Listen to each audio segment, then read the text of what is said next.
Welcome to Silent Queen's Reckoning. I'm so glad you could join us today. Now let's dive right into the story. At the party, my husband kissed his secretary on stage. Below, I withdrew my $50 million investment. Then, Chapter 1. Adrian Cole kissed his secretary on stage while his wife sat beneath him with $50 million waiting for her signature. The kiss lasted 4 seconds. Long enough for the music to stop. Long enough for 200 investors to lift their phones. Long enough for Vivian Cole to close the investment agreement on her tablet and press withdraw. The celebration took place inside the glass atrium of Cole Dynamics, a medical technology company Adrian claimed he had built from nothing. Blue lights moved across the stage. A giant screen displayed the company's new surgical robot. Reporters crowded the front. Investors filled every table. Vivian sat in the first row wearing a black silk suit and her mother's emerald brooch. On the tablet in her lap, the final page of a $50 million expansion agreement waited beneath the name of her private investment fund. Adrian knew the money was coming. He had planned the entire party around it. What he did not know was that Vivian controlled the fund. For 3 years, she had invested through Northstar Capital without attaching her public name. Adrian believed Northstar belonged to a retired financier named Harold Price. He told Vivian business details bored her. He told his board that his wife's family connections were decorative. He called the upcoming investment proof that he no longer needed anyone. Then he called his secretary, Sienna Blake, onto the stage. Sienna wore a white gown and carried the prototype launch button. She was 29, polished, and recently promoted from executive assistant to vice president of strategic communications. Adrian praised her loyalty. He thanked her for standing beside him during difficult nights. He called her the person who understood his vision better than anyone. Vivian watched Sienna place one hand on his chest. The guests began to understand before Adrian did. He smiled at Sienna. Then he kissed her. The atrium erupted in camera flashes. Sienna's fingers curled around his lapel. Adrian held her waist. It was not an accident or a drunken mistake. It was a public announcement staged above his wife's seat. When they separated, Adrian looked directly at Vivian. When they separated, Adrian looked directly at Vivian. He wanted to see her humiliation. Vivian gave him none. She looked down at her tablet. The screen asked for confirmation. Withdraw Northstar Capital's proposed $50 million investment? Vivian pressed confirm.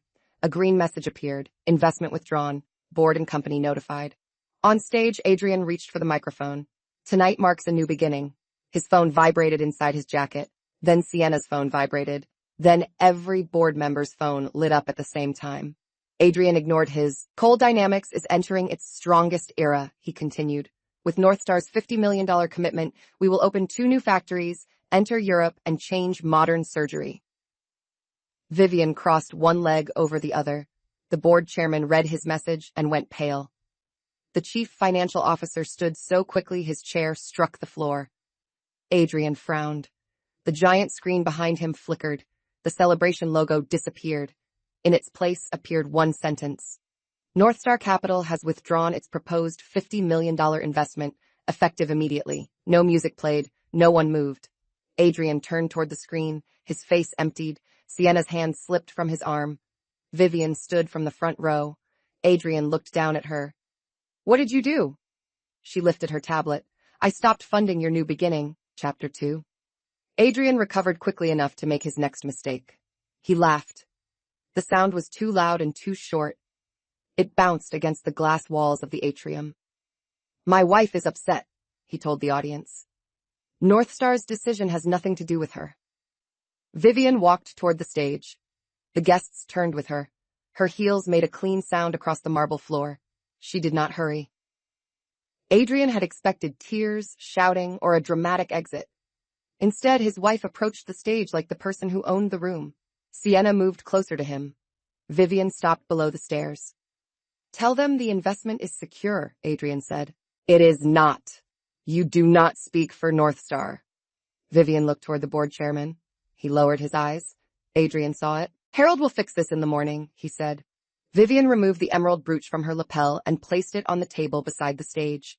Beneath it was a small Northstar pin she wore only during private board meetings. The room recognized the symbol. The giant screen changed again.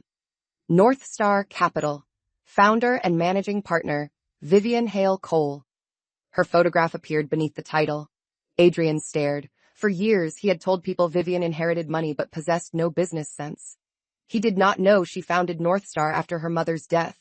He did not know she had grown the fund quietly, avoiding publicity while investing in hospitals, logistics, and medical technology. He did not know Northstar had saved Coal Dynamics twice. Sienna looked from the screen to Vivian. You? Adrian said. Vivian picked up the microphone from the lower podium. Northstar offered $50 million based on honest leadership, protected research, and a stable launch. She looked at the stage. Tonight proved all three conditions false. Adrian stepped down one stair. This is our marriage. Do not mix it with the company. You mixed it when you promoted your mistress, gave her control of the launch, and kissed her during an investor announcement. The word mistress crossed the atrium. Sienna lifted her chin. I earned my position. Vivian looked at her. Then the review will be easy. Sienna's confidence flickered. The chief financial officer approached the stage carrying his tablet. He showed Adrian the emergency cash report. Without Northstar's investment, the planned factory deposits could not clear. The European licensing payment would fail. The company had 18 days of unrestricted cash. Adrian scanned the screen. Use the reserve. The officer shook his head. The reserve is committed. Then call the bank. No one moved. The bank had approved its credit line because Northstar stood behind the expansion. That support was gone. Vivian looked at the giant launch countdown above the stage. It had been scheduled to announce factory construction at midnight. She pressed one command on her tablet. The countdown stopped. The factories are paused, she said. Adrian's jaw tightened. You cannot destroy hundreds of jobs because I kissed someone. The existing employees are protected. Your expansion is not. That distinction reached every investor in the room. Vivian had not destroyed the company. She had removed money from a plan Adrian used as a stage for betrayal. The board chairman stepped toward him. We need an emergency meeting. Adrian looked at the cameras. Not here. Vivian turned toward the conference doors behind the stage. The board is already waiting. Chapter 3. The emergency meeting began while the party continued outside. Investors remained in the atrium. Reporters watched the closed glass doors. Staff removed champagne from the stage while the giant screen displayed a neutral company logo. Inside the boardroom, Adrian took the head chair. Vivian sat opposite him. Sienna tried to enter. The board chairman stopped her at the door. I am vice president, she said. The chief financial officer placed her promotion file on the table. Under review. The door closed in her face. That was the first position Adrian could no longer protect. Inside, he placed both hands on the table. Vivian is retaliating over a private relationship.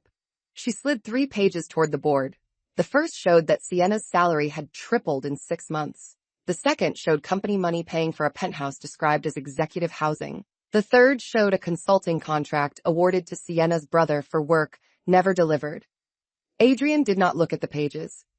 These were strategic decisions. Then explain the strategy, Vivian said. He looked toward the board. No one helped him. The company counsel opened another file. Sienna had received access to confidential research, despite having no technical role. She downloaded prototype images and sent them to a private marketing account. Adrian turned toward the counsel. I approved access. You did not have authority to release patient-linked test material. The sentence landed hard. Vivian kept the meeting simple. Protect the research, protect the employees, freeze the expansion, remove Sienna's access. The board voted. Every vote passed. Outside the boardroom, Sienna's phone stopped opening the company email. Her digital badge turned red. The penthouse access was suspended. She stood in the corridor, tapping the screen again and again.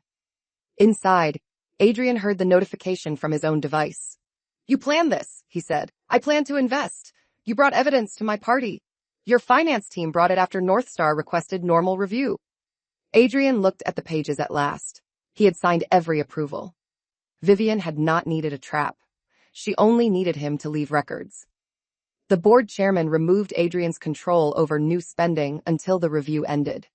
He remained chief executive for the moment, but every large payment required a second signature. Adrian pushed back from the table. You cannot run this company without me. Vivian glanced through the glass wall at engineers disconnecting the stage display. They seem to know what they are doing.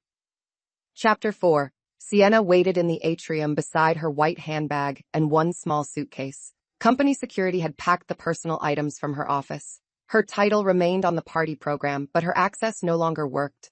Guests watched from their tables as she stood beneath the giant screen that had displayed her kiss 20 minutes earlier. Adrian emerged from the boardroom. She rushed toward him. Fix this. He glanced at the cameras. Go home. The penthouse is locked. Use a hotel. Sienna stared at him. You said the penthouse was mine. The nearest reporters heard. Adrian lowered his voice. Not now. You said tonight we would announce everything. You chose to kiss me on stage. Her face changed. The kiss had been his idea. Vivian could see that from Sienna's reaction. You pulled me toward you, Sienna said. Adrian stepped closer. Stop talking. Vivian exited the boardroom behind him. Sienna saw her. You think this makes you powerful? She asked. Vivian looked at the suitcase. No, the investment did. Sienna's mouth tightened. She pointed toward Adrian. He was leaving you. Then he should have done it before spending my money on your apartment. Adrian turned. The penthouse is a company asset. Exactly. Vivian handed the property file to the board chairman. The penthouse belonged to a North Star-backed employee housing program. Adrian had reassigned it to Sienna without approval, displacing 3 visiting engineers. The board returned it to the program. Sienna looked at Adrian. You told me you bought it. He did not answer. The first lie between them became visible. Security approached Sienna. She lifted her suitcase and walked toward the exit without looking back. Adrian did not follow. At the glass doors, she turned. He was already speaking to the board chairman. Sienna finally understood that the man who kissed her before 200 investors would abandon her before the cameras stopped recording. The doors closed behind her. Vivian returned to the atrium stage. The guests expected another confrontation. Instead, she announced that dinner would continue and every employee scheduled for the factory expansion would receive full pay during the review. The engineers applauded first, then the medical partners, then the investors. Adrian stood beneath the stage with no one beside him. Chapter 5. The next morning, Coal Dynamics lost 3 headlines and gained 1 investigation. The kiss dominated social media for several hours. Then reporters found the spending records. The story changed from marital scandal to company misuse. Adrian blamed Vivian in a public statement. He wrote that an emotional investor had endangered medical innovation over a private misunderstanding. North Star answered with 4 lines. The investment was conditional. The conditions were violated. Existing employees were protected. Patient research remained funded. No mention of the kiss. No mention of divorce. The clear statement traveled farther than Adrian's accusation. At 10, Vivian entered Coal Dynamics through the employee lobby. Engineers lined the corridor, not to praise her, but to ask whether their projects would survive. She met them in the laboratory. The surgical robot stood behind glass, its silver arms motionless. The machine could help doctors perform delicate procedures in small hospitals. Vivian had invested because the technology mattered. Adrian had turned its launch into a love announcement. Vivian separated the two. Research funding would continue through a protected account. Factory expansion would wait. Salaries would remain. The party budget would be recovered from executive bonuses. The engineers returned to work. Adrian arrived 20 minutes later and found Vivian at the laboratory window. You are acting like you own this. North Star owns 32%. I founded it with my first 10 million. He stopped. That investment had arrived 11 years earlier through a holding company. Adrian believed Vivian's father arranged it. She opened the original document. Investor, Vivian Hale. The signature was hers.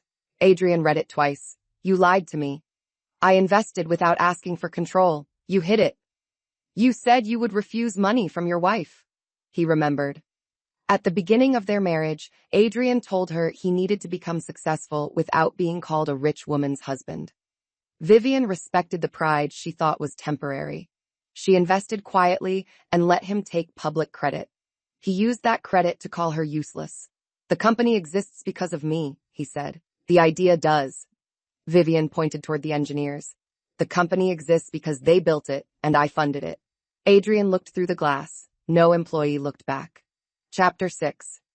The second blow came from the prototype. During the review, engineers discovered that Sienna had planned a separate launch video. It credited Adrian as sole inventor and placed her beside him as co-creator of the patient access campaign. Neither claim was true. The robot's core design belonged to Dr. Lena Ortiz, an engineer Adrian rarely mentioned in interviews. She had led the research team for 7 years. Sienna had removed her from the party stage because Adrian wanted a cleaner personal story. Vivian restored Lena's name to the launch. The revised video went live that afternoon. Dr. Lena Ortiz appeared first. The engineering team followed. Adrian appeared only in the company history section. Sienna did not appear. The video received more attention than the party kiss. Hospitals shared it, medical journals praised the team, engineers who considered resigning stayed. Adrian watched from his office. His portrait had been removed from the lobby display. He called Vivian. "Put the original video back." "No, I sold the vision. Lena built the machine. People invest in leaders. North Star invested in the technology." Adrian ended the call. He walked to the laboratory and tried to enter. His spending access remained active, but his research clearance had been paused during the patient data review. The door flashed red. Employees inside saw him. No one opened it. He pressed the intercom. Dr. Ortiz looked toward the camera, then returned to the test. Adrian stood outside the glass, watching the machine operate without him. Chapter 7. Sienna did not stay silent. 2 days after the party, she posted a video from a rented apartment. She wore no makeup and described herself as a woman punished for falling in love. She said Vivian had used wealth to destroy her career. She said Adrian had promised the marriage was over. She said the kiss was spontaneous. The video gained sympathy until one viewer noticed the diamond necklace around her throat. It belonged to the Coal Dynamics Research Foundation. The necklace had been donated for a charity auction and disappeared before the party. Vivian recognized it immediately. She did not accuse Sienna online. The foundation sent one request for its return. Sienna claimed Adrian gave it to her. Adrian claimed Sienna borrowed it for the launch. The auction record showed neither had permission. Sienna returned the necklace through a courier. Her video disappeared. Then she contacted Vivian privately. "Adrian is blaming everything on me." Vivian read the message but did not answer. Another arrived. "He told me North Star was guaranteed. He said after the party you would accept the divorce because you cared too much about appearances." Vivian saved it. The third message included a photograph of a signed employment agreement. Adrian had promised Sienna 5% of the company after the investment closed. He did not own 5% he could freely give. The agreement carried the company seal and Adrian's signature. Vivian forwarded it to the board. Within an hour, Adrian's authority over employment contracts was suspended. He called Sienna. She recorded the conversation. "You were supposed to keep her calm," he said. "You kissed me. You wanted it. You planned it. Because you said she would leave quietly." The recording reached the board before sunset. Adrian's next emergency meeting was scheduled for Monday. Chapter 8. The weekend exposed the house. Vivian returned to the lake estate she shared with Adrian and found movers outside. They were carrying her mother's paintings toward a truck. She stopped the first crate. The moving order listed Sienna's new apartment. Adrian had arranged the transfer before the party. He planned to move Vivian's art into his secretary's home after the investment closed. The estate manager handed Vivian the full inventory. Paintings, silver, antique desks, a grand piano, all inherited from Vivian's mother. Adrian had marked them company image assets. Vivian canceled the transfer. The movers returned every crate. Then she changed the estate access. Adrian arrived at dusk. His gate code failed. He called from the driveway. "Open the gate. Your belongings are at the city apartment. This is my house. It belonged to my mother. We are married. Until the papers arrive." Silence. Adrian looked toward the security camera. "You prepared a divorce?" "Before the party."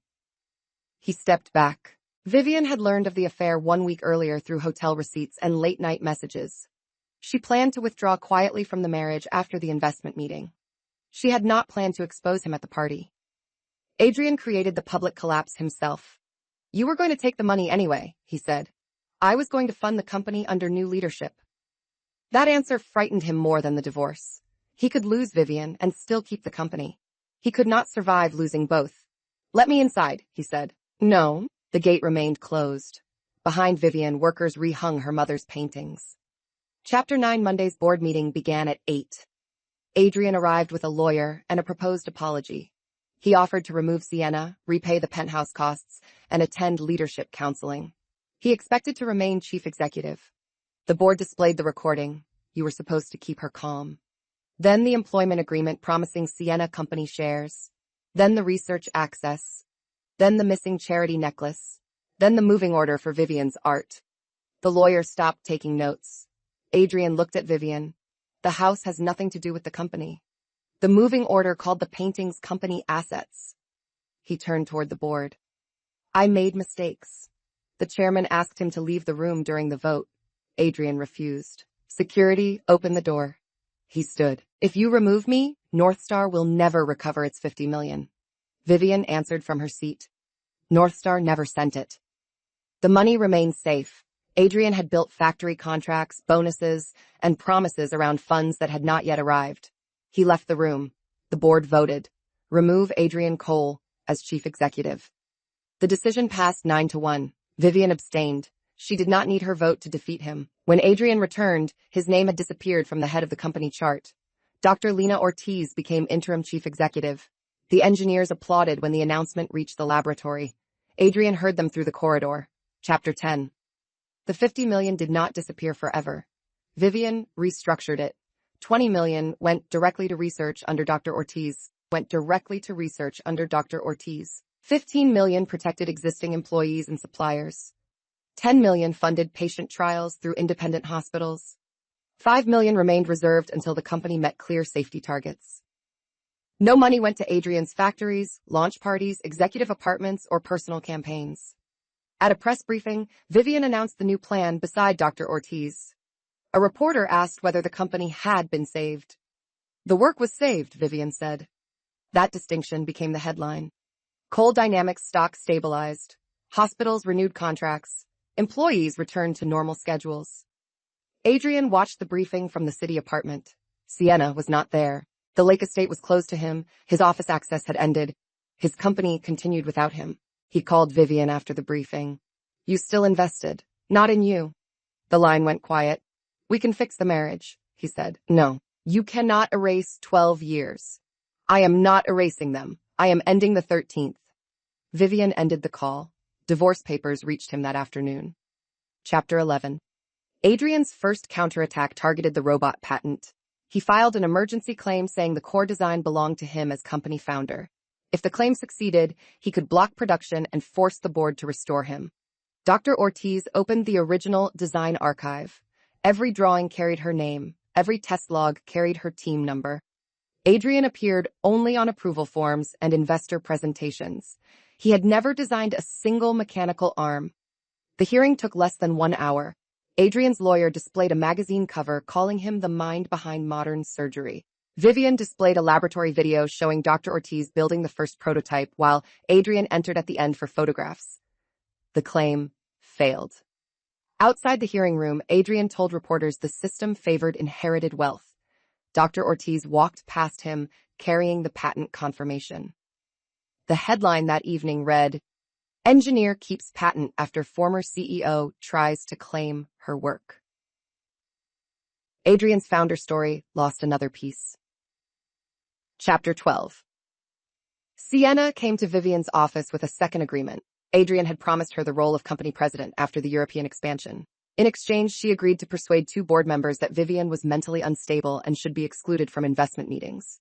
The agreement was not formal. It was a chain of messages. Adrian told Sienna to photograph Vivian drinking wine. He told her to collect angry voice messages. He told her to provoke an argument at the party before the kiss. Vivian read each message. Sienna sat across from her with both hands clasped. I never got the argument, she said. So he kissed you. Sienna looked down. Adrian had planned both outcomes. If Vivian reacted publicly, he would call her unstable. If she remained calm, he would announce the new relationship while the investment closed. He expected North Star's money either way. Sienna handed over the phone. I knew he was married. I knew he wanted to humiliate you. I thought if he chose me in public, the rest would become true. Vivian saved the messages. You will answer for your part. Sienna nodded. No request for forgiveness. No long conversation. The phone went to the board review. Chapter 13. The two board members Adrian tried to influence resigned before they could be removed. One had accepted a free apartment.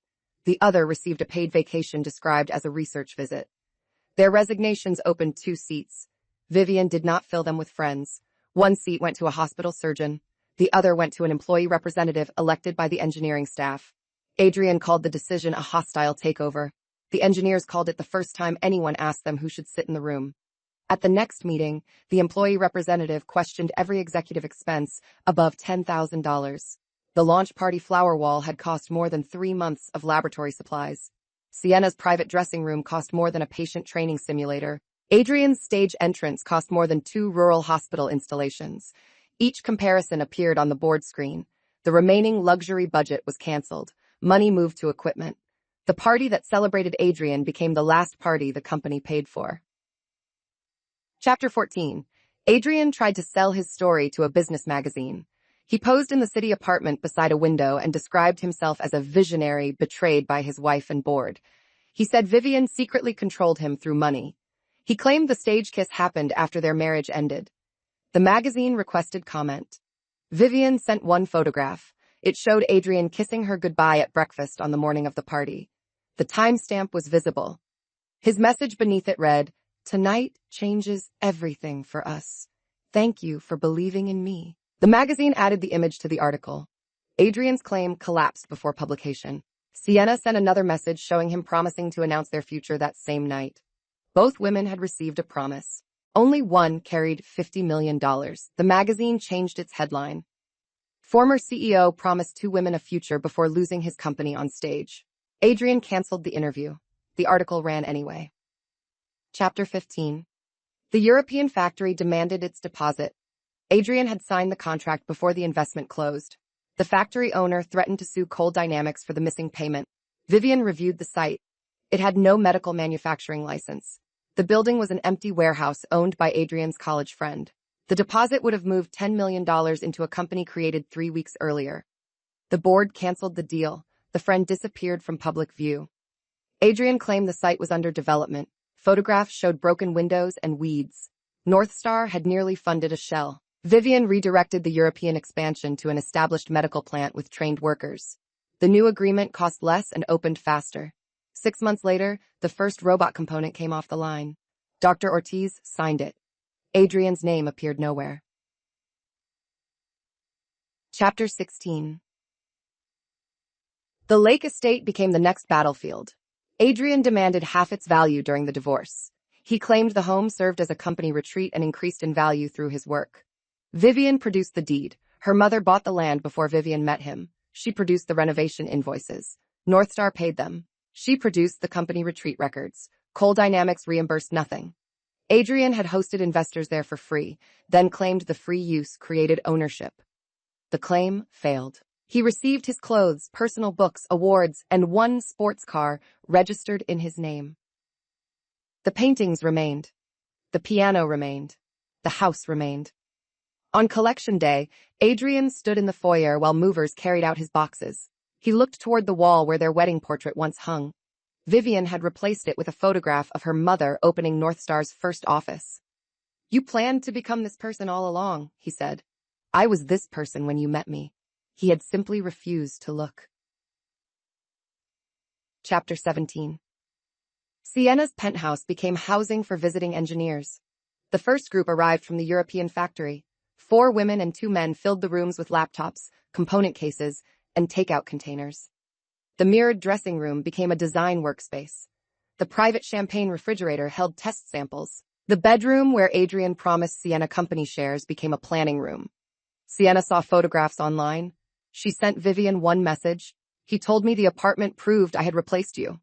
Vivian replied once. It proved he could misuse a key. Sienna did not contact her again for several weeks.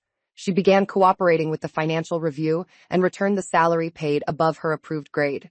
She sold the gifts Adrian had given her and repaid part of the penthouse expenses. The board removed her permanently.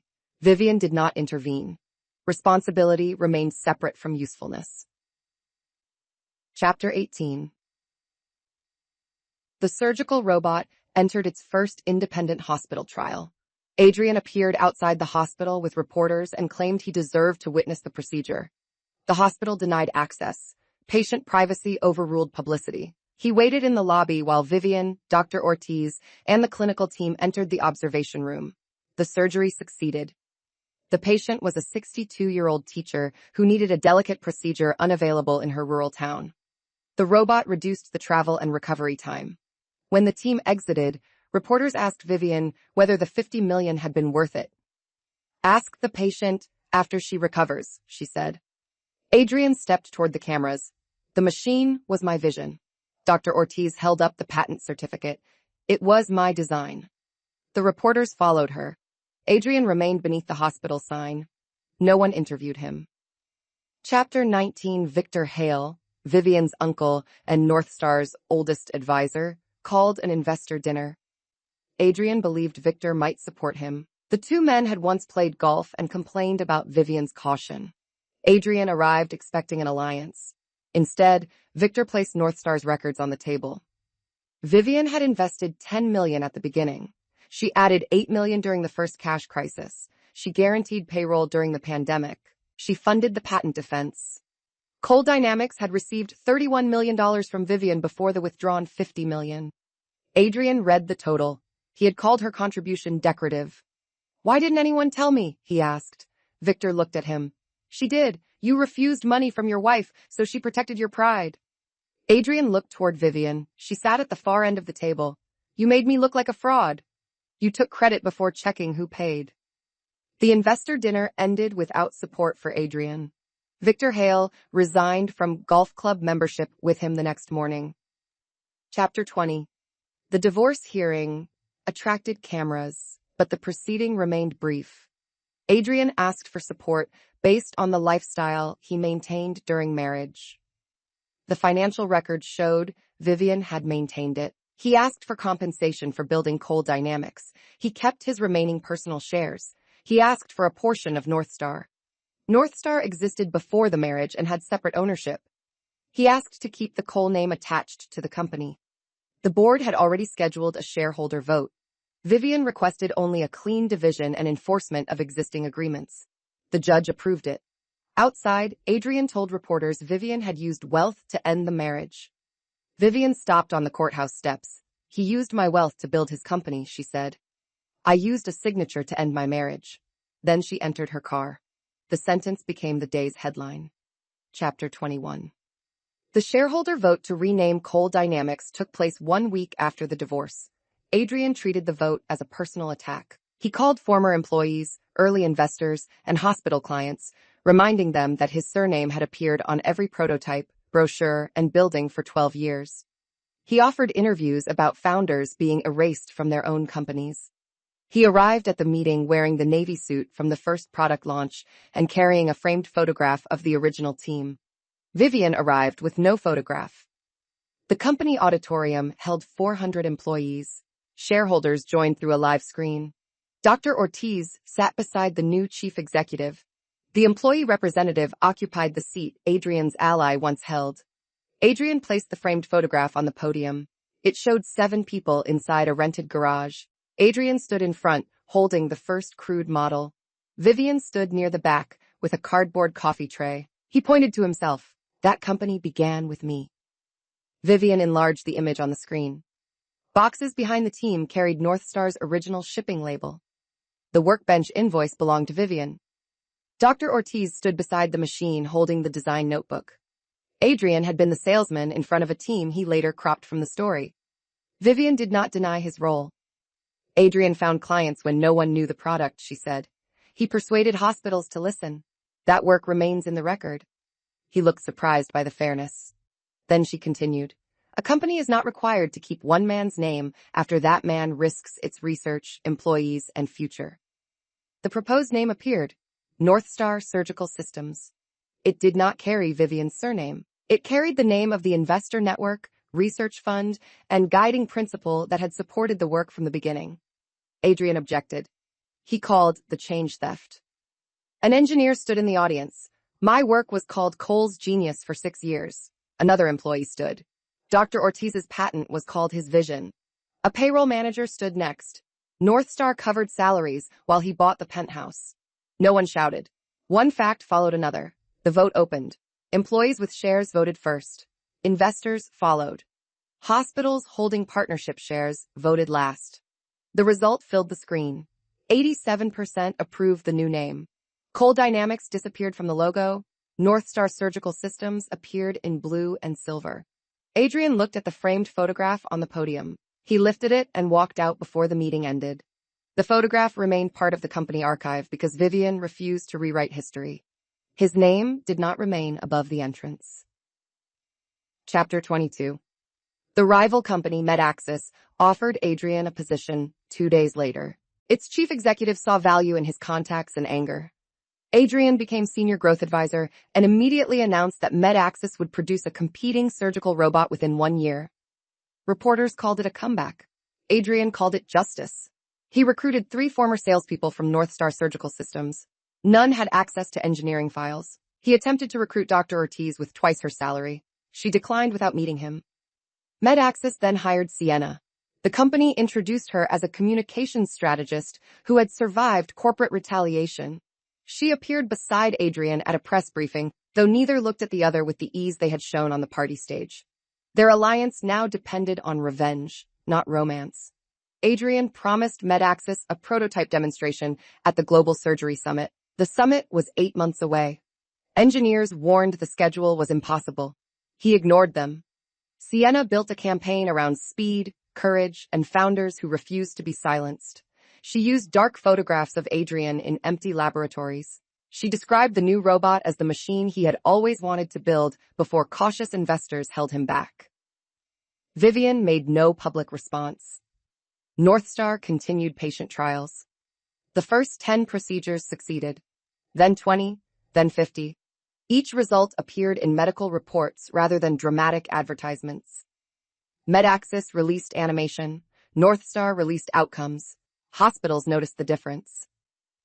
3 months before the summit, a former MedAxis engineer contacted Dr. Ortiz. Adrian's team had copied the exterior shape of North Star's robot from public images, but the internal movement system did not work. MedAxis planned to demonstrate a remote-controlled shell and imply it was autonomous. Dr. Ortiz informed the summit organizers. They requested a live safety certification from both companies. North Star submitted one within a day. MedAxis requested a delay. Adrian accused Vivian of interference. The organizers refused to remove the requirement. For the first time, his comeback had to function beyond a stage. Chapter 23. Sienna left MedAxis before the summit. She discovered Adrian had blamed her for the failed certification. In an internal email, he described the public deadline as her marketing decision and claimed he had warned against the demonstration. She had messages proving the opposite. Adrian had demanded the summit date. He had told engineers to make the shell move long enough for cameras. He had told Sienna safety questions were for people without vision. Sienna read the emails in the same white penthouse room MedAxis rented for her. The furniture looked like a cheaper copy of the apartment she lost. The second company, the second promise, and the same man preparing to leave her beneath the damage. She sent the full record to the MedAxis board. Then she resigned. Adrian arrived at the apartment that night and found her suitcase near the door. You cannot leave before the summit. You already told the board it was my fault. That was strategy. So was the kiss? He stopped. The party stage stood between them again. Sienna placed the apartment key on the table. You said Vivian's money made her controlling. You said I would be different. You are. No. No, I was cheaper. She walked out. The MedAxis board canceled the live demonstration. Adrian lost his title before the summit opened. The company announced that its prototype remained in early development. Adrian attended anyway as a guest. He sat in the third row while North Star's robot completed a live simulation under Dr. Ortiz's direction. The machine repaired a tiny artificial vessel without damaging the surrounding material. Surgeons stood to applaud. Vivian remained seated beside a group of rural hospital directors. Adrian looked toward her, She was watching the engineers. Chapter 24. The first rural installation took place in a town where the nearest major surgical center was 4 hours away. Northstar transported the robot in 2 trucks. Engineers worked through the night. Nurses trained for 3 weeks. Vivian funded a patient assistance program so the hospital could use the technology without raising prices. Adrian appeared at the installation ceremony uninvited. He carried no company badge, but local reporters recognized him. He told them the machine began as his dream and asked to stand beside it for 1 photograph. The hospital director refused. Adrian waited near the entrance until Vivian arrived. 1 photograph, he said. You cannot deny my role in the beginning. Vivian looked at the hospital families gathering behind him. The company archive contains your role. No one reads archives. That is not the machine's problem. He lowered his voice. You enjoy making me invisible. You are standing in front of 3 cameras. The reporters heard. Adrian stepped aside. Inside, the first scheduled patient was a 12-year-old boy named Mateo.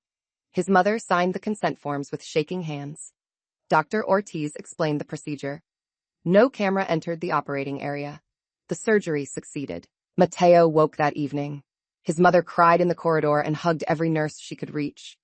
Vivian stood near the window and watched the staff celebrate. Outside, Adrian gave one final interview about founder recognition. The local news aired 3 seconds of it. Mateo's recovery received 7 minutes.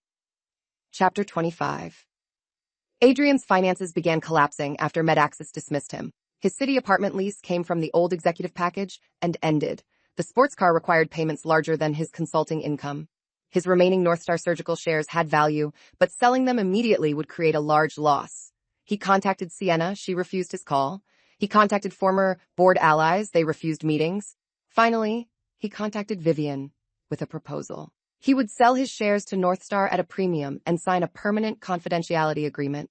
Vivian invited him to a conference room at Northstar Capital.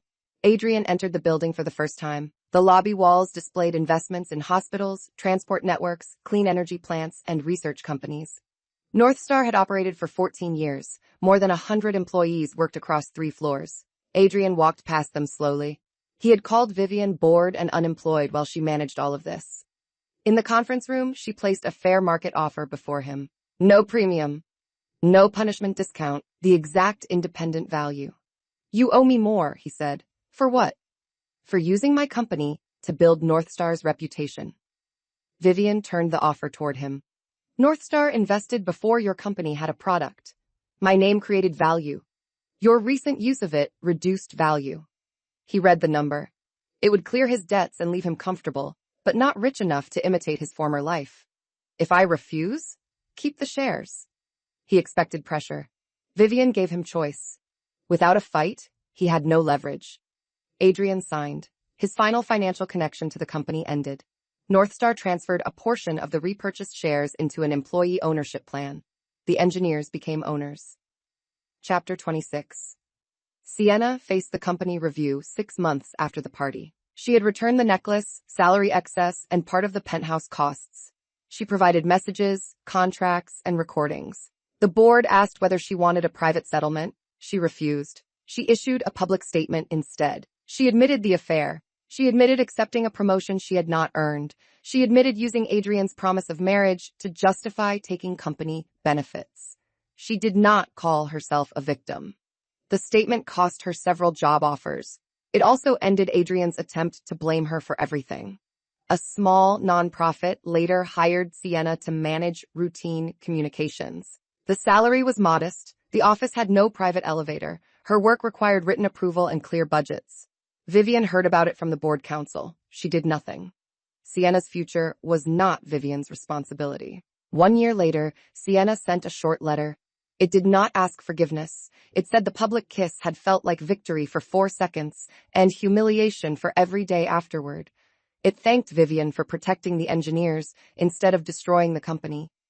Vivian placed the letter in the case file. Then, she closed the file. Chapter 27. The Lake Estate hosted a dinner again 2 years after the party. Vivian invited Northstar employees, Dr. Ortiz's engineering team, hospital partners, and the families of the first trial patients. No investors gave speeches. No one stood on a stage. Mateo attended with his mother. He had returned to school and joined a football team. He presented Dr. Ortiz with a hand-built model of the surgical robot made from painted wood. The engineers placed it beside the real prototype photographs. Vivian watched people fill the rooms Adrian once used to impress donors. Her mother's paintings remained on the walls. The grand piano stood open. Children ran through the garden. At dinner, Dr. Ortiz asked why Vivian had hidden her role for so long. Vivian answered simply, "I thought protecting his pride protected the marriage." No one asked for more. The conversation returned to hospitals, travel, and Mateo's football scores. That was how Vivian knew the house had changed. Adrian no longer shaped every room, even when his name was mentioned. After the guests left, Vivian found the old investment tablet in her study. The withdrawal confirmation remained archived. $50 million withdrawn, $45 million later invested under new leadership, $5 million held until safety targets. Every target had now been met. Vivian released the final $5 million. The money funded installations at 3 children's hospitals. Chapter 28.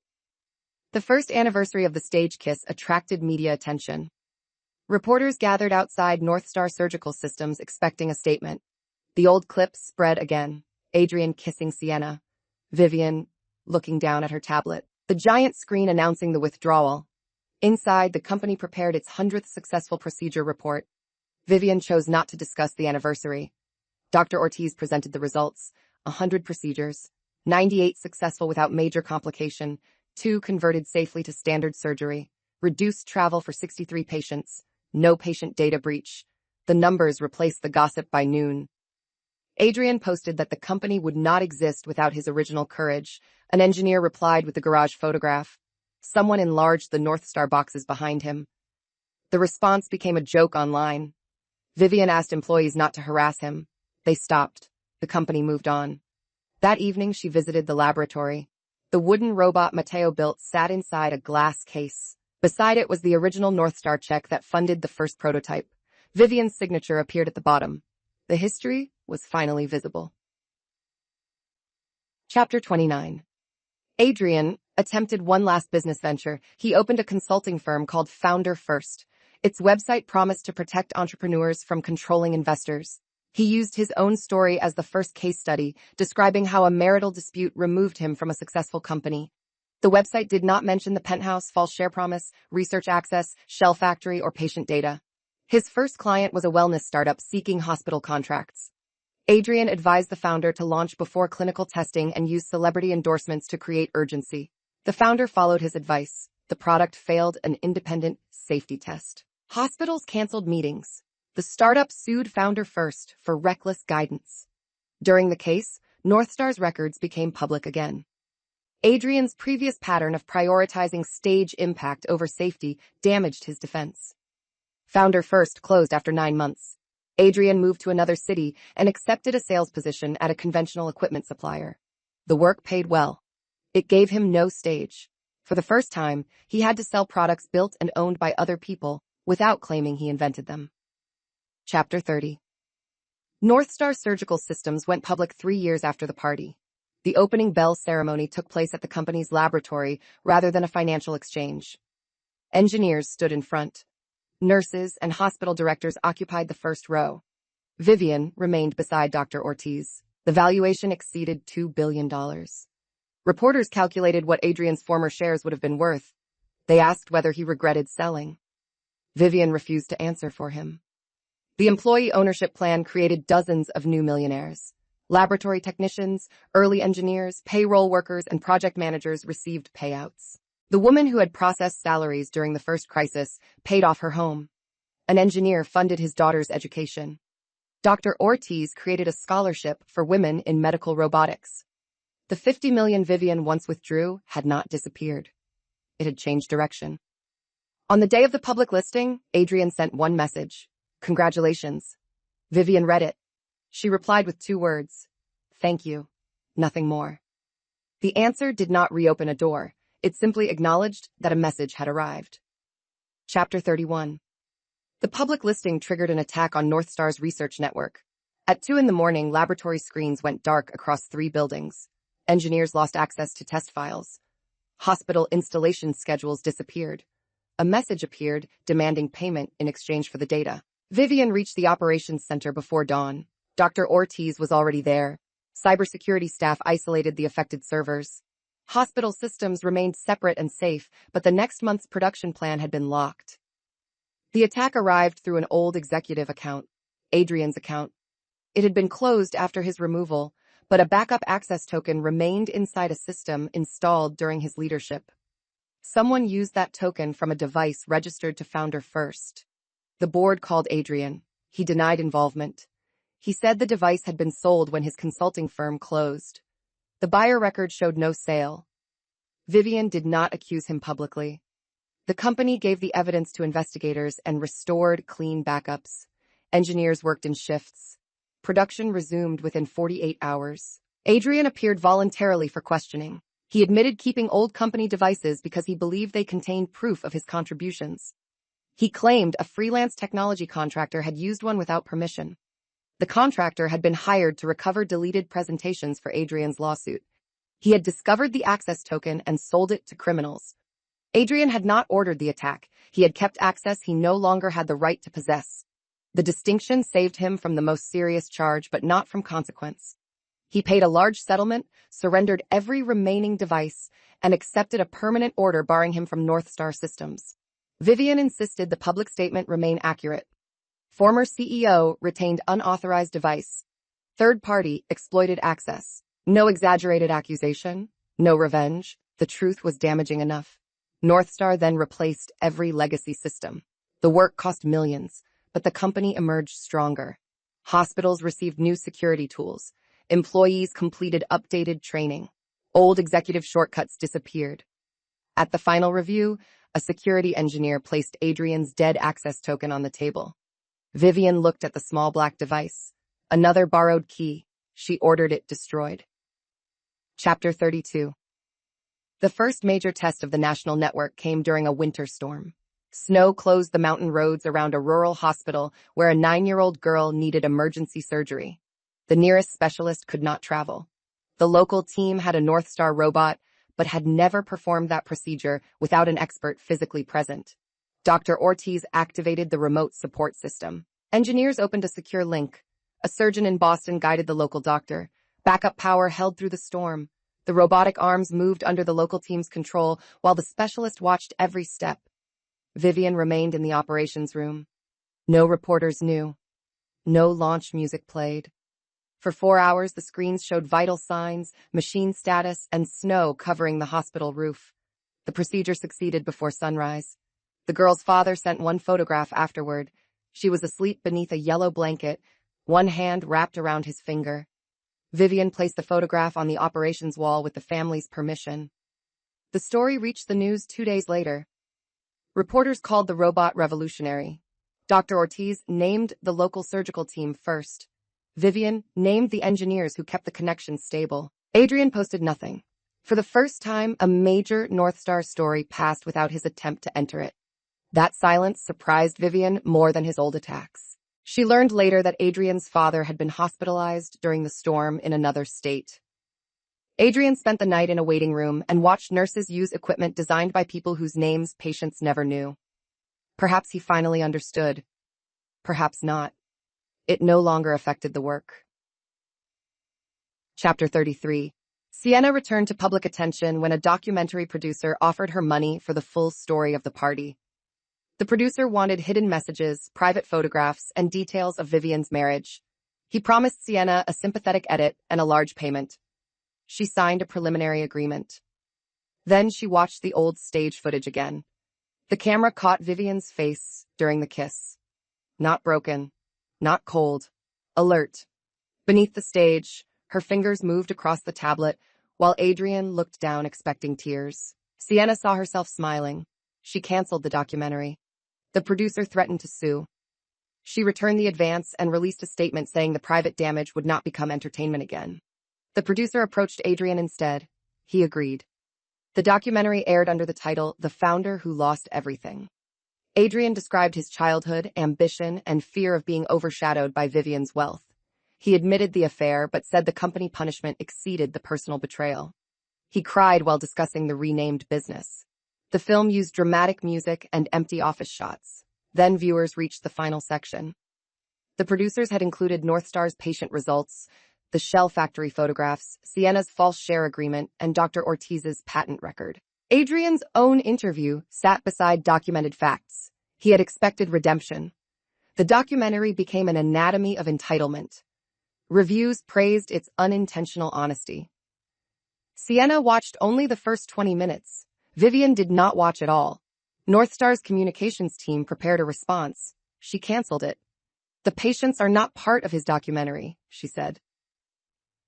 The company released nothing. The film faded after 1 week. Chapter 34. North Star Capital faced its own board challenge after the surgical company went public. Several investors believed Vivian had become too emotionally connected to medical projects. They wanted North Star to sell most of its shares while the price was high and move the money into faster technology ventures. The proposal would earn billions. It would also reduce North Star's ability to protect rural installations, patient assistance, and long-term research. Vivian called a full investment meeting. She did not argue from sentiment. She displayed the numbers. Hospital contracts were stable. Service income was growing. Rural programs produced lower immediate profit, but increased national adoption. The company held stronger patents than competitors. Employee ownership reduced turnover. Long-term value exceeded the quick sale. The investors questioned whether her marriage history influenced the decision. Vivian placed the original withdrawal record on the screen. My marriage influenced one decision, she said. I stopped $50 million from entering an unsafe structure. Then she showed the restructured investment returns. North Star's $45 million had become shares worth hundreds of millions while maintaining control over safety conditions. The room changed. Emotion had not weakened the investment. Clarity had protected it. The quick sale proposal failed. North Star kept its position. Vivian remained managing partner. Afterward, the investor who challenged her approached privately and admitted he expected her to defend the company as a personal symbol. It is not a symbol, she said. It is an asset with responsibilities. He nodded. That was enough. Chapter 35. The Lake Estate became a training retreat for women leading science companies. Vivian did not create the program as a response to Adrian. She created it after hearing 3 female founders describe hiding their authority to protect male partners or co-founders. The first group included engineers, doctors, investors, and manufacturing leaders. They used the dining room for strategy sessions. The old guest wing became temporary offices. Her mother's paintings remained on the walls. One founder described signing over voting rights to her husband because he said investors trusted men. Another had allowed a boyfriend to appear as company founder during press interviews. Vivian listened. She did not tell them to become colder. She showed them agreements, ownership controls, and clear title structures. No one should need a public betrayal to discover what she owns. The program became known as the North Star Leadership House. Adrian saw photographs of the estate online. The terrace where he hosted investors now held 20 women reviewing contracts. He sent Vivian a message. You turned our home into a business conference. She did not reply. It had been her mother's home before it was their home. Now it served women who would not disappear inside someone else's ambition. Chapter 36. Adrian returned to the city for his mother's funeral. Vivian attended quietly. Despite the divorce, Adrian's mother had treated her with kindness for 12 years. Vivian sat near the rear of the church and left flowers without a card. After the service, Adrian found her near the side entrance. He looked older. His hair had silver at the temples. The polished confidence had softened into fatigue. Thank you for coming. She was good to me. They stood in silence while guests crossed the church steps. Adrian did not mention the company. Vivian did not mention the past. Before she left, he said, My mother knew North Star was yours. Vivian looked at him. She told me once to stop acting as if accepting help made me smaller. I thought she was talking about my father. He looked down at the wet pavement. She was talking about you. The confession arrived years too late to change anything. It did not need to. Vivian nodded once and walked toward her car. Adrian did not ask her to return. For the first time, he allowed a moment to end without trying to own what came after. Chapter 37. The surgical robot received international approval in 12 countries. North Star organized a modest ceremony at the main laboratory. Engineers gathered around the first production unit. Hospital partners joined by video. No celebrity host appeared. Dr. Ortiz invited Vivian to press the activation button. Vivian refused. "You built it." Dr. Ortiz pressed the button. The machine's lights came on. The room applauded. The first international shipment traveled to a public hospital in Portugal. The second went to a children's center in Kenya under a subsidized partnership. The third remained in a training institute. North Star could have sold every unit to wealthy private hospitals. Vivian required a portion of production for public systems. Investors accepted the plan because the long-term network increased adoption and service contracts. Purpose and profit stopped being treated as enemies. At the end of the ceremony, the company archivist brought the original party program to Vivian. Adrian Cole, founder and visionary. Sienna Blake, creative partner. Vivian Cole, guest. The program had survived inside a storage box. Vivian looked at the word guest. Then she handed the page back. "Keep it in the archive." Future employees would see exactly how wrong a printed program could be. Chapter 38. The first North Star Scholarship recipients visited the laboratory the following summer. 20 students from low-income families toured the production floor. Most had never met an engineer. Dr. Ortiz showed them the testing room. Employees explained robotics, software, and patient safety. One student asked Vivian whether she invented the robot. "No. Did you run the company? I funded it and helped protect it." "Is that why your name is North Star?" Vivian smiled. "The fund had the name first." The student looked disappointed by the lack of drama. Then Dr. Ortiz showed the group the first wooden model and the original patent drawings. Their attention shifted immediately toward the machine. Vivian stepped back. She no longer feared disappearing when the correct person received attention. That was the difference between her and Adrian.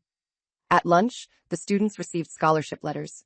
The funding came from employee shares, North Star returns, and a contribution from the Hale Family Foundation. No gala announced it. No one kissed on a stage. 20 futures changed in a cafeteria. Chapter 39. 5 years after the party, North Star Surgical Systems opened a new research campus. The main building carried Dr. Lena Ortiz's name. The patient training center carried Vivian's mother's name. The employee hall carried no donor name at all. At the opening, reporters searched for Adrian's reaction. He declined comment. Vivian cut no ribbon. A group of engineers and former patients opened the doors together. Mateo, now 17, demonstrated the newest training simulator. The girl saved during the winter storm appeared by video with her local surgeon.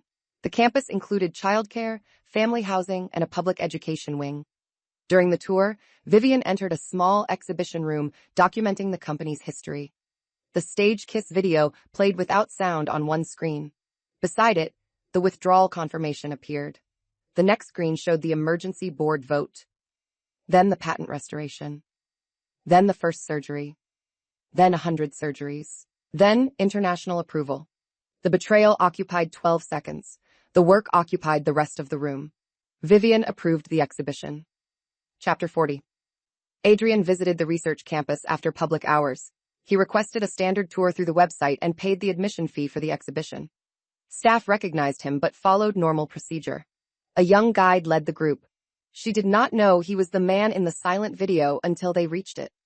Adrian stood before his younger face, kissing Sienna beneath blue stage lights. Other visitors moved past him toward the surgical results. The guide explained that the investment withdrawal forced a leadership review and protected the company from unsafe expansion. She did not call Adrian evil. She did not call Vivian heroic. She described what happened. Adrian asked whether the company would exist without the scandal. The guide considered the question. "Probably," she said. "But it might have become a different company." He looked toward the next screen, where Dr. Ortiz stood beside the first patient trial.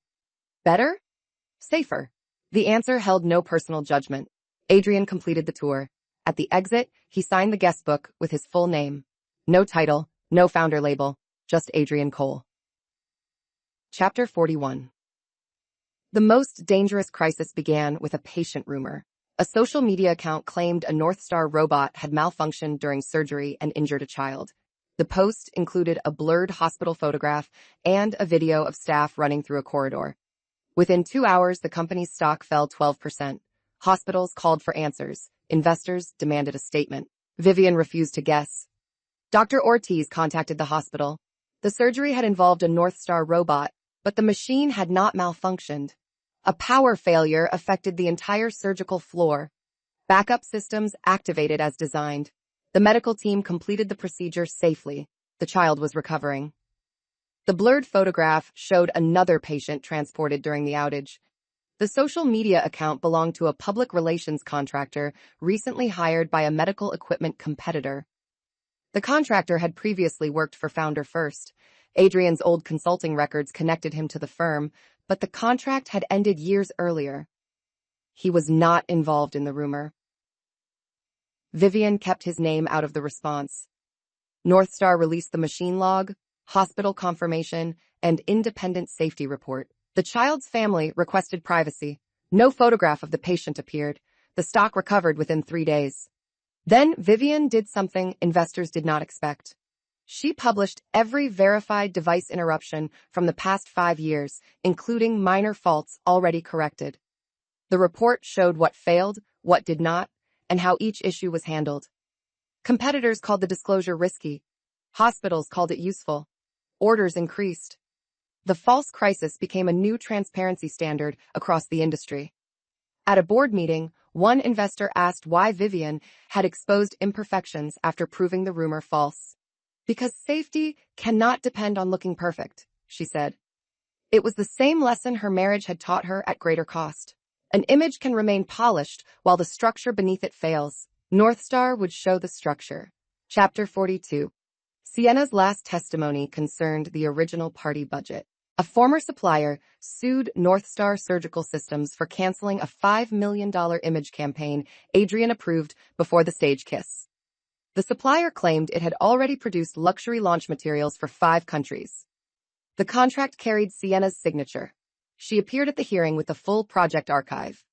Adrian had ordered diamond gifts, private aircraft, celebrity dinners, and a European yacht launch. The campaign cost more than the first rural installation network. Sienna admitted she signed it. She also produced messages showing Adrian planned to use North Star's $50 million to pay the campaign after closing. The supplier argued that North Star still benefited from the publicity. Vivian displayed the final medical launch. No yacht, no celebrity, no diamond gifts. Hospitals purchased the robot based on trial results. The court reduced the claim to legitimate work already delivered. North Star paid the designers and production workers, not the unused luxury expenses.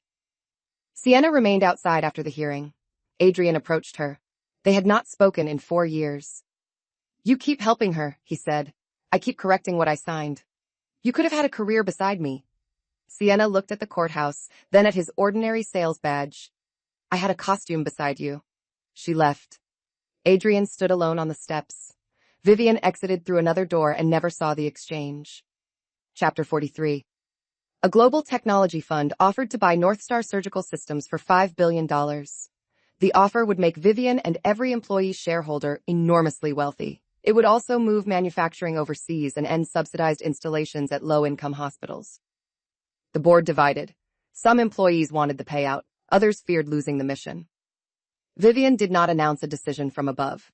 She opened the full proposal to employee shareholders and hospital partners. Meetings lasted 3 weeks. Manufacturing workers asked whether their jobs would remain. The buyer promised only 18 months. Doctors asked whether service prices would rise. The buyer gave no limit. Engineers asked whether long-term safety research would continue. The buyer described it as under review. The $5 billion number looked smaller each day. Vivian proposed another path. North Star Capital would sell a limited portion of its shares to fund employee payouts while keeping protective voting control. Manufacturing would remain. Public hospital commitments would become permanent. Employees who wanted liquidity could sell part of their holdings. The solution paid people without selling the company's purpose. Shareholders approved it. The global fund withdrew. Financial commentators called Vivian stubborn. 1 year later, North Star's value exceeded the rejected offer.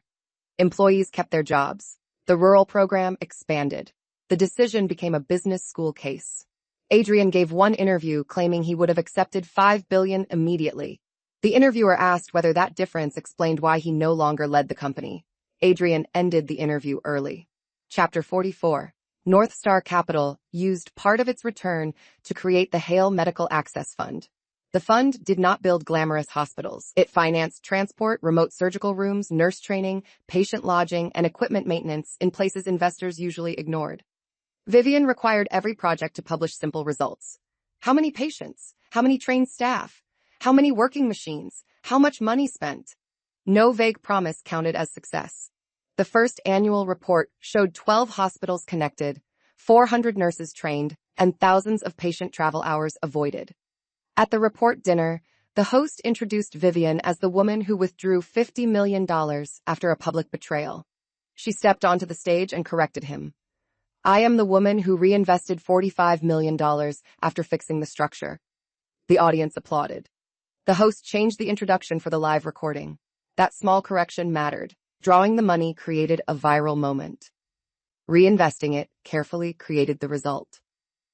After dinner, a young investor asked whether Vivian would have discovered Adrian's misuse without the kiss. Yes, she said. The review had already begun. Then did the kiss change anything? The timing.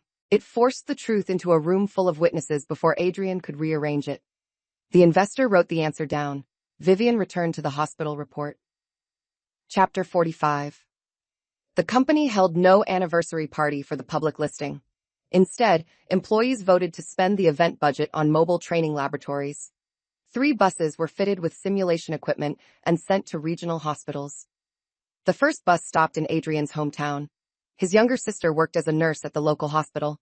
She attended the training and sent him a photograph of the North Star logo on the bus. Adrian called her. Do they know who I am? Some do. What do they say? Nothing. We are learning the equipment. The answer disappointed him. He visited the hospital the next day and watched nurses practice on the simulator. No one asked him to speak. His sister introduced him only as her brother. During lunch, a technician mentioned the company's early sales success. Adrian said he led those years. The technician nodded. That must have been exciting. Then he returned to the training schedule. Adrian had expected anger or admiration. He received ordinary politeness. It was the final stage of leaving a story. People remembered his role without organizing the room around it. Chapter 46. Vivian returned to the glass atrium 10 years after the party. North Star Surgical Systems had purchased the old Cole Dynamics building and renovated it. The blue stage remained, but the giant screen now displayed live feeds from partner hospitals around the world. The company gathered to announce its 1,000th successful procedure. 200 investors sat at tables. Engineers occupied the first row. Vivian sat beside Dr. Ortiz. The arrangement mirrored the night Adrian kissed Sienna, but every important detail had changed. No secretary stood on stage as decoration. No founder claimed sole credit. No investment waited behind a private identity. Dr. Ortiz introduced the 1,000th patient's medical team. A surgeon in a small public hospital described how remote support made the procedure possible. The patient appeared only through a written message. Thank you for helping me come home. The screen showed no face. Privacy remained intact.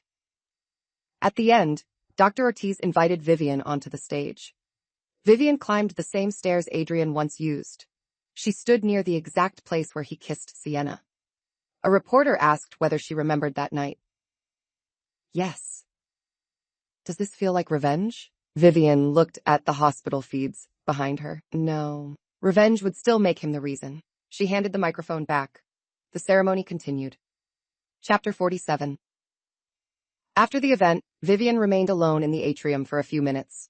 Staff cleared glasses and folded programs. The stage lights dimmed. Through the glass walls, the city shone below. She found the first row seat where she had withdrawn the investment. The chair looked ordinary.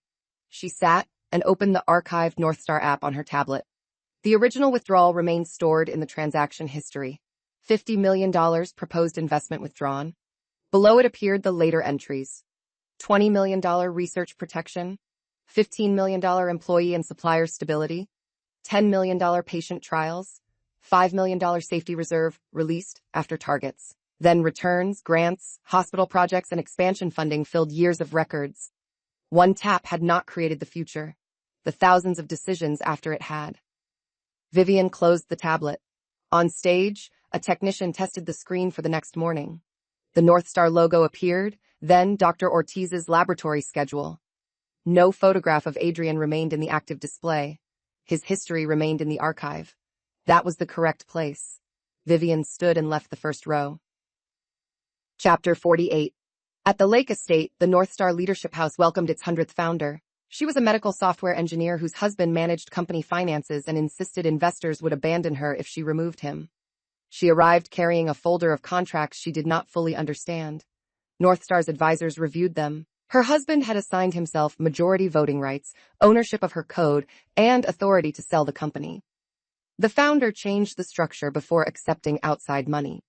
She did not wait for a stage kiss, a missing account, or a public humiliation. Months later, she returned to the estate and showed Vivian her first hospital contract. "I kept my company," she said. Vivian looked at the signature. The founder's name appeared first.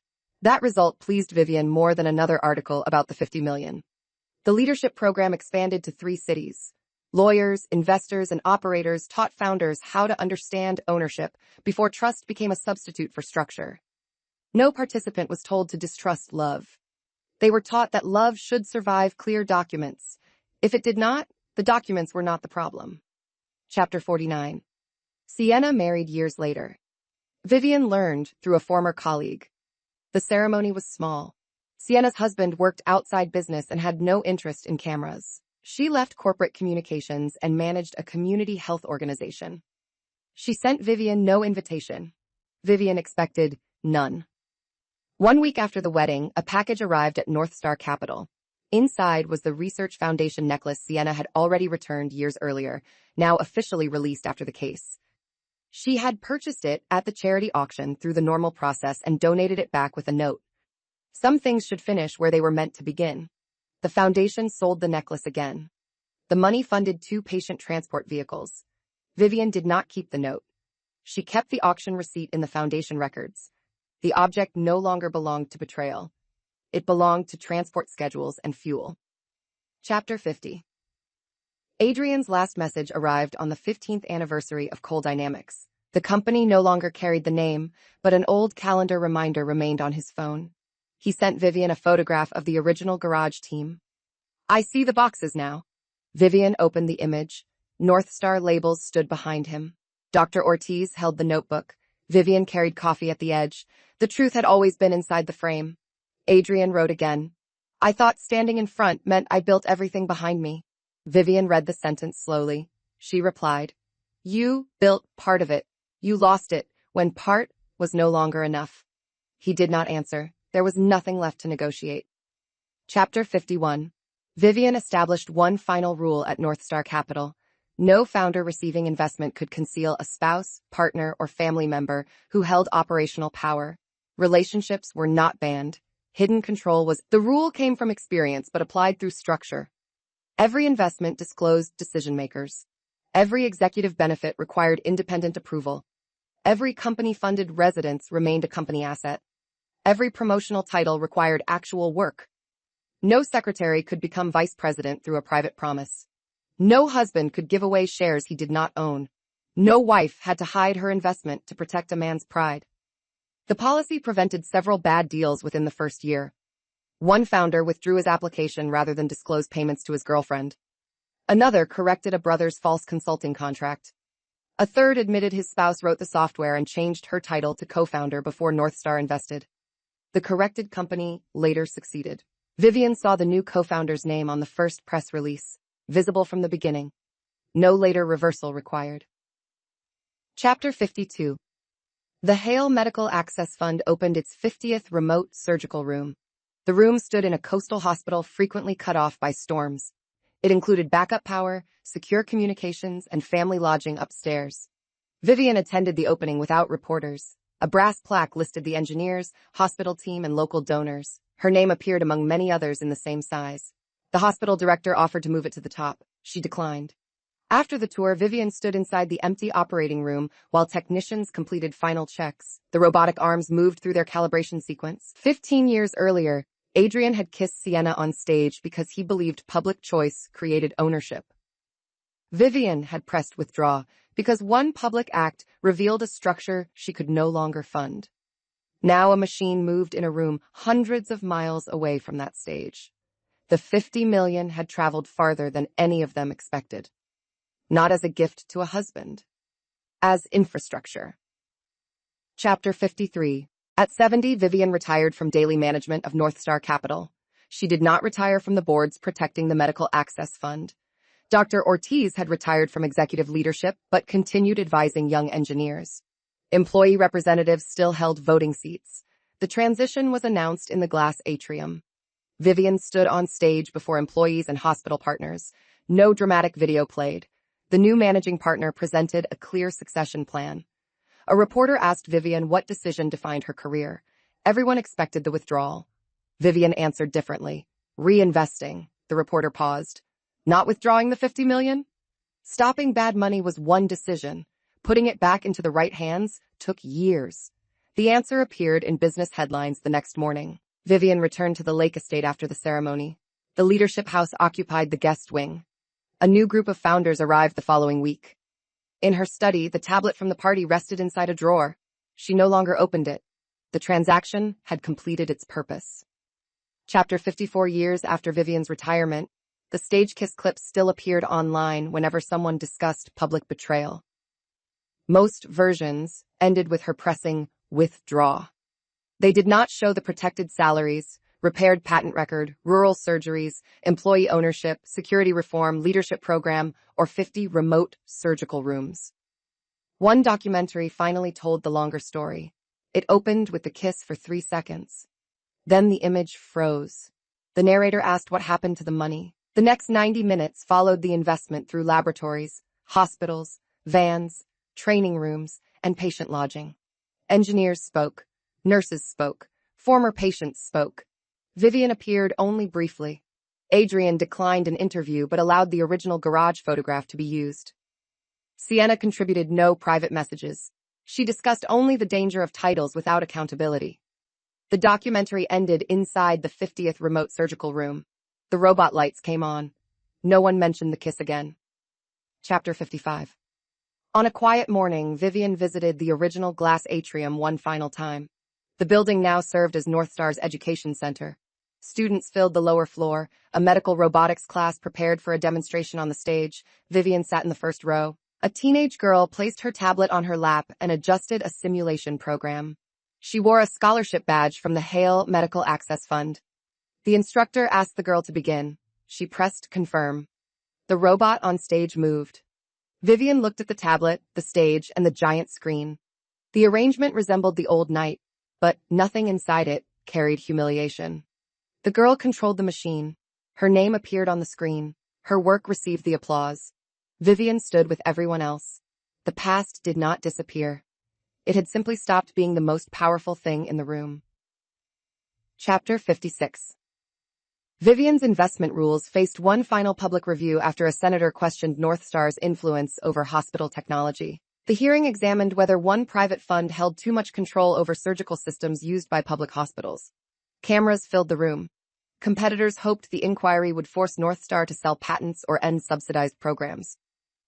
Vivian appeared with Dr. Ortiz and the employee representative. The committee asked who controlled safety decisions. Dr. Ortiz showed the independent medical board. They asked who set hospital prices. Vivian showed contracts limiting annual increases. They asked whether North Star could remove a robot if a hospital criticized the company. The hospital agreements prohibited retaliation. They asked how employees shared power. The representative showed voting rights held through the ownership plan. Every answer came with one clear page. No speeches about good intentions. No request for trust without structure. A senator displayed the old party clip and asked whether Vivian's personal conflict had shaped a national medical company. Vivian looked at the frozen image of Adrian kissing Sienna. It exposed weak controls, she said. We replaced them with independent ones. The senator asked whether North Star would survive without her. The new managing partner answered before Vivian could. It already does. The committee found no improper control. It recommended several North Star transparency policies for the wider industry. Outside, reporters focused on the succession answer. Vivian smiled. A company that could survive without her was not an insult. It was proof she had built differently from Adrian. Chapter 57. The Hale Medical Access Fund discovered a false charity campaign using Vivian's name. A website showed photographs of rural hospitals and claimed donations would purchase North Star robots for children. The organizers collected nearly $2 million in 3 weeks. No hospital had approved the campaign. No robot had been ordered. The payment account led to a former event promoter who worked on Adrian and Sienna's launch party. Vivian froze use of the photographs and warned donors. Investigators recovered most of the money before it left the account. The promoter claimed he believed Vivian would support the campaign after seeing its popularity. "You used her name before asking," the investigator said.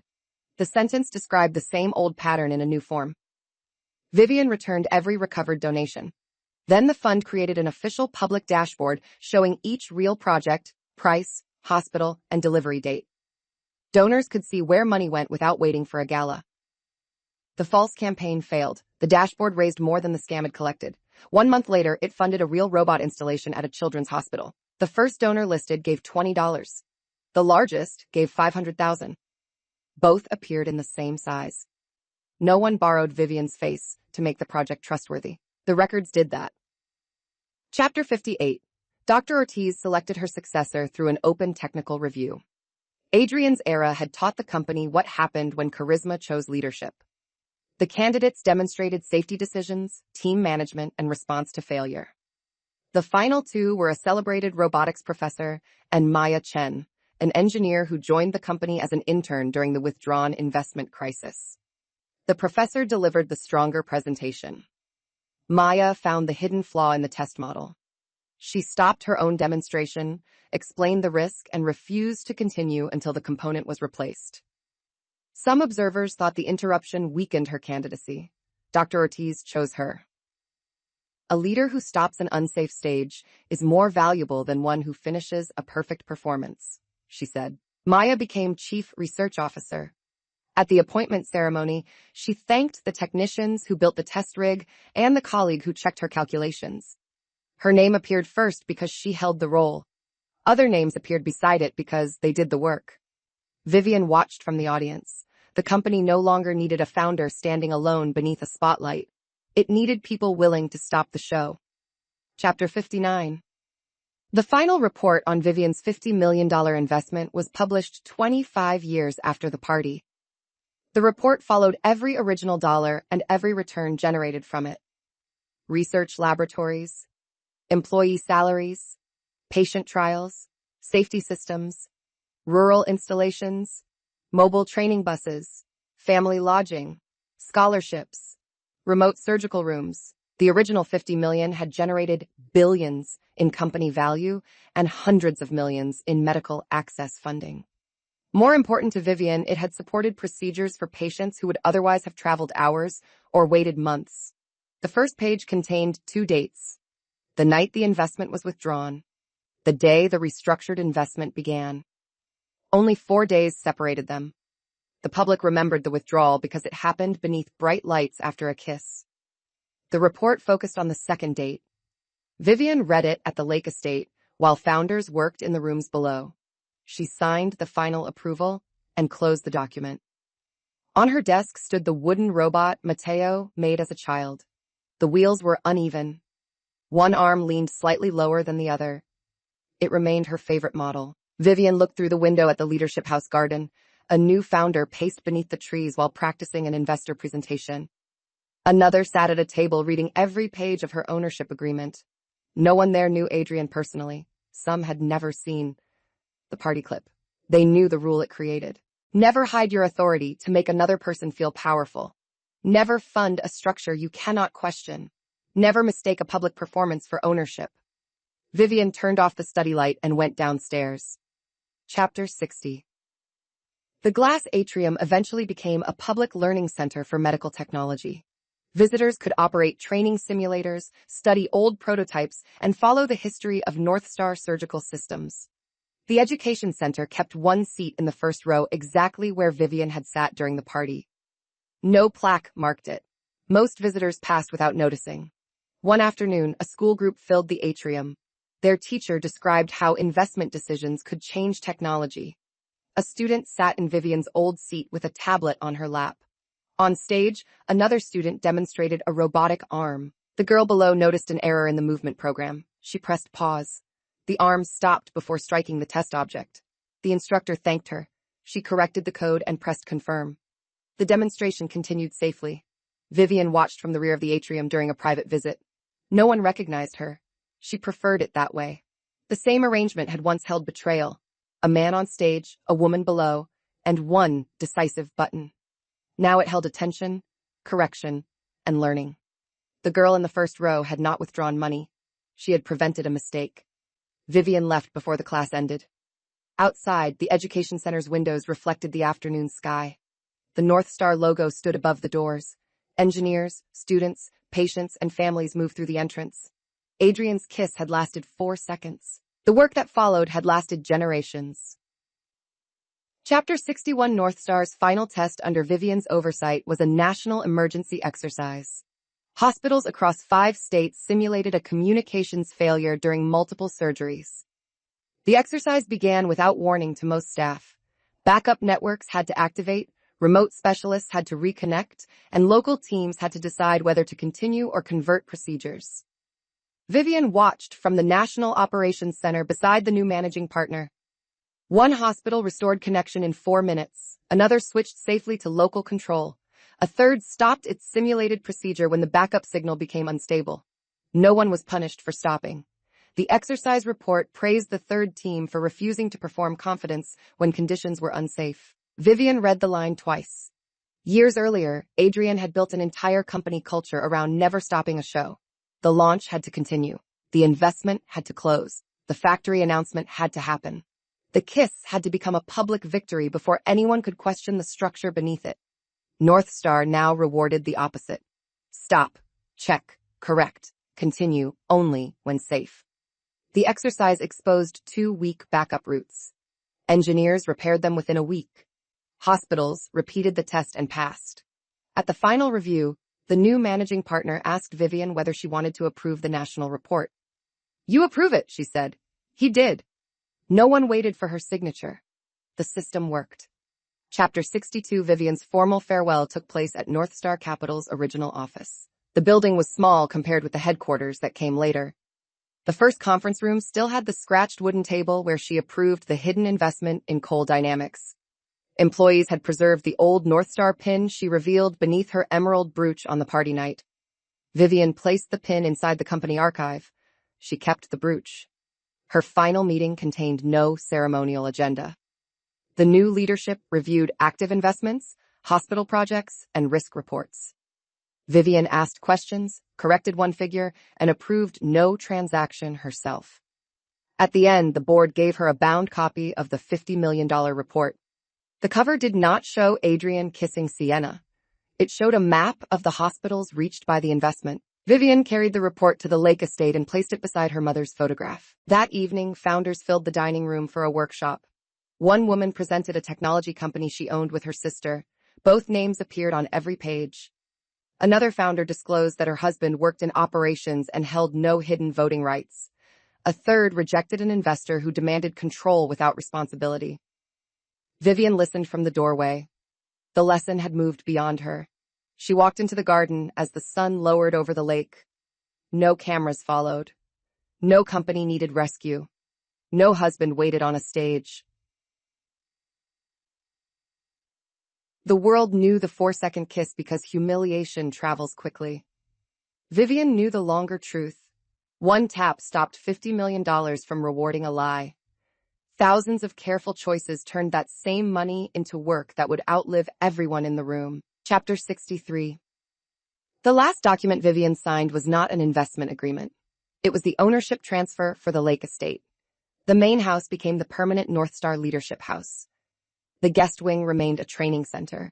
The garden, conference rooms, and library passed into an independent trust that no future spouse, executive, or investor could sell. Vivian kept a small private cottage near the water. On transfer day, staff carried the final personal boxes from her old study. Inside one was the black silk suit she wore to Adrian's party. The fabric remained perfect. The emerald brooch still fit the lapel. Vivian considered donating the suit to the company exhibition. She decided against it. The story did not need another costume. She gave the suit to a clothing program that helped women attend job interviews. The program removed the old label and tailored it for a hospital administrator returning to work after raising 2 children. The woman wore it to an interview at a North Star partner hospital. She got the job. Vivian heard the result through the program director and laughed softly at the strange journey of one black suit. At the estate, the first founders arrived under the new trust. They carried laptops, contracts, prototypes, and questions. No one asked where Vivian's bedroom had been. They wanted the conference rooms and ownership workshop. The old study became a document lab where founders learned to read investment terms line by line. On the wall hung one sentence: "Know what you own before someone else promises it away." Vivian approved the wording. She did not attach her name. That evening, she walked from the main house to the cottage, carrying only her emerald brooch and a small box of family photographs. The path followed the lake. Lights turned on behind the leadership house windows as another workshop began. Vivian entered the cottage and placed the brooch beside her mother's photograph. Her phone displayed a news alert about a young medical founder who had rejected a bad acquisition and kept control of her patent. The founder had attended North Star's program 2 years earlier. Vivian opened the article. The young woman's name appeared in the headline. No husband, no investor, no hidden authority. Vivian closed the phone and looked across the water. The strongest part of her answer had never been withdrawing $50 million beneath Adrian's stage. It was making sure the next woman would not need a public betrayal before pressing the right button. Some victories explode beneath bright stage lights. The more important ones quietly change contracts, careers, hospitals, and futures long after every single camera has finally turned completely away. Subscribe for more stories about quiet women, hidden power, and the moment betrayal meets consequences.